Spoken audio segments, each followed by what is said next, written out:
Hey everyone, Creature Guy here again.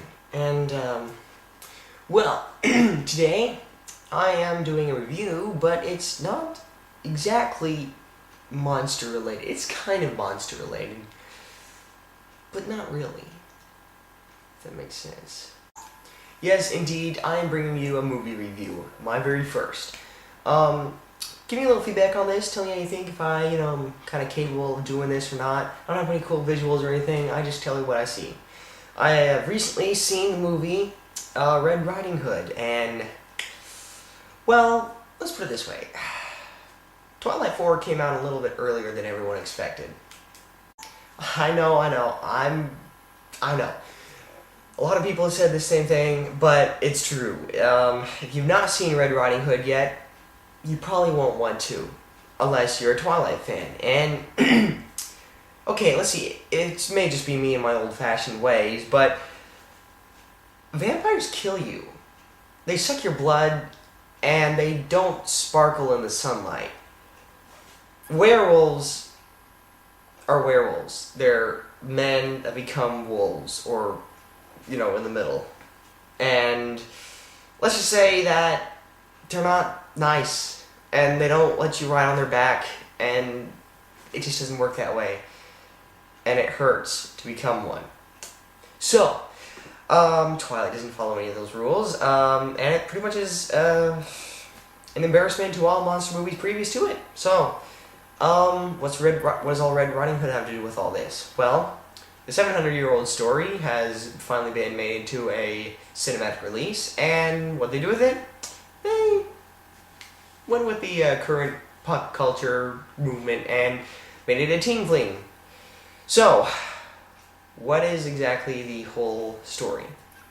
Well, it's pretty much, in medieval times, there was this girl that, well, let's say maybe not medieval times, but anyway, there's this girl that has a grandmother and a father, and she lives in this village that gives offerings up to wolves, and the wolf kills her sister, and they get all mad, and all the townspeople run out to go kill this wolf that's just, that's just a regular wolf, and not actually a werewolf. So, how could you mistake that?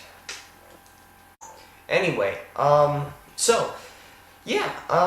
they mess up the whole thing. So, this old guy from a church, I guess, kind of like a medieval exorcist, I guess. I don't know what he's doing. Anyway, he used to be a werewolf, or his wife used to be a werewolf, and he knows what it's like, and so he's like, I know exactly what I'm doing. So he pretty much just tells all the townspeople to back off and say, hey, I'm the guy in charge, and no one's getting that position from me. I worked hard. I killed my wife. Meanwhile, the main story, is not the werewolf. No. It's this girl. Yes. She is trying to decide between the person that she is betrothed to and this other guy that bears a strong resemblance to Edward Cullen from the Twilight movies. I wonder why. So yeah, of course she loves truly the tall, pale, black-haired guy that stares at her, and not the perfectly good guy over here. She wants to marry the axe cutter chopper, I don't know, whatever he does, and the instead of the blacksmith. Go figure. Anyway, so the wolf comes, and the real wolf this time, not a regular wolf. I'm pretty sure it's a werewolf. It looks considerably a bit larger and faster and stronger than any wolf I've ever seen. And I guess I can see how they'd get that mistake. That they'd mistake that other wolf for a werewolf, but I'm struggling. I really am. So there's this big scene where the wolf goes through the village and eats people and bounces off the roofs, and and this is about 30 minutes into the movie, and you're thinking, oh well, maybe it's gonna be okay, it could be bad, it couldn't be bad at all, really, yeah. But then the thing can talk to the girl, or at least she can understand it. And apparently that means that the werewolf has chosen her to be his successor because of the blood moon or whatever. And, well, yeah, they of course think she's a witch. So, They think that it'd be scary to put a big iron wolf mask on her and put her out in the middle of the village and make her as bait, pretty much. So, yeah, okay. Then her two boyfriends, the one guy that she's betrothed to, who pretty much said, you know, you don't have to marry me if you don't want to. And the blacksmith guy that said, I'm no good for you. They both put themselves together and break her free. The blacksmith guy has to stay behind, and the other guy runs off with her, and she somehow gets ahead, and stuff happens. Anyway, after all this stuff happens, she goes back to her house, and she pretty much so the main thing that she's got to do is she's got to go to her grandmother's house because she had a dream about her grandmother in which the famous lines are said, what big ears, what big eyes, and oh yeah, what big teeth you have. The better, the better, the better, to whatever, okay? So, that's just the dream. That's all.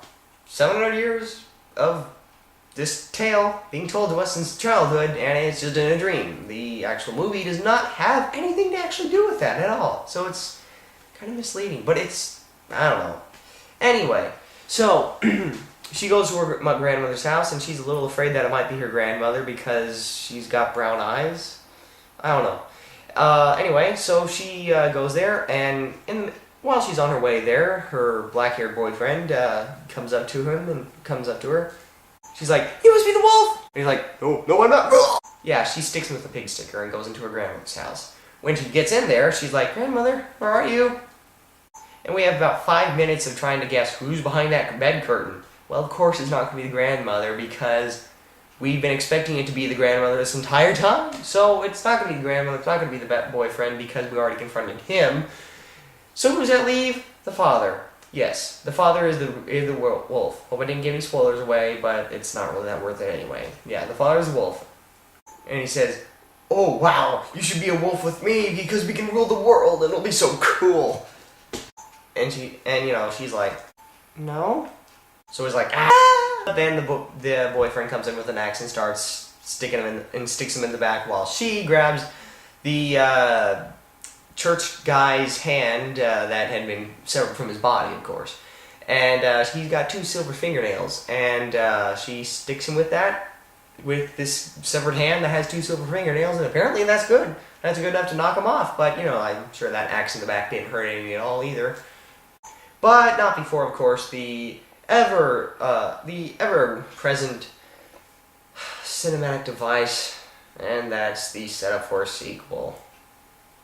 Yeah, the father managed to bite the boyfriend, and he, of course, is going to become the wolf by the next time the full moon comes up. So, what does he have to do? Well, he sends himself off into the lake and just floats away. But not after a lot of scenes like, "I'll come back for you. I'll be waiting."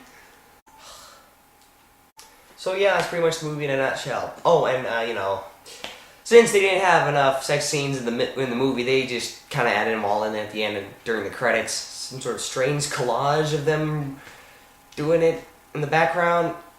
I don't know, but that is why this movie was made.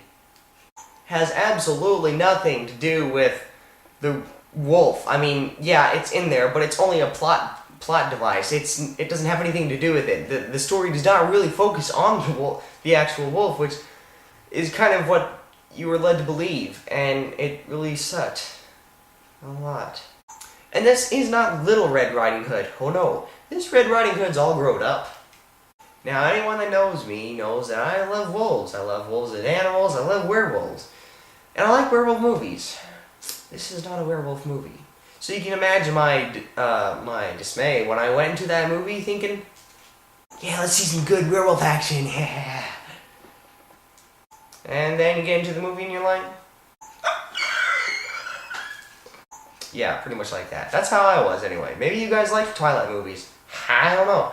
My own personal opinion is it was a stupid movie. It was a stupid ripoff of a stupid series of movies. So, I don't know. Maybe that's your cup of tea. It's not mine. But if you want a real werewolf flick, this is not the one to get. Go watch The Wolf Man. It's not the greatest, but there's a lot of blood and guts, so, yeah. Anyway, so I'm Creature Hunt Guy, and this is my first movie review about sort of monster movie. Kinda. Anyway, Or go see Battle LA. Now that was cool. Some people say it's worse than Skyline. I don't see that, but you know, it was pretty cool. It really was. Anyway, I'm Creature Hunt Guy, and I'll be seeing you out there.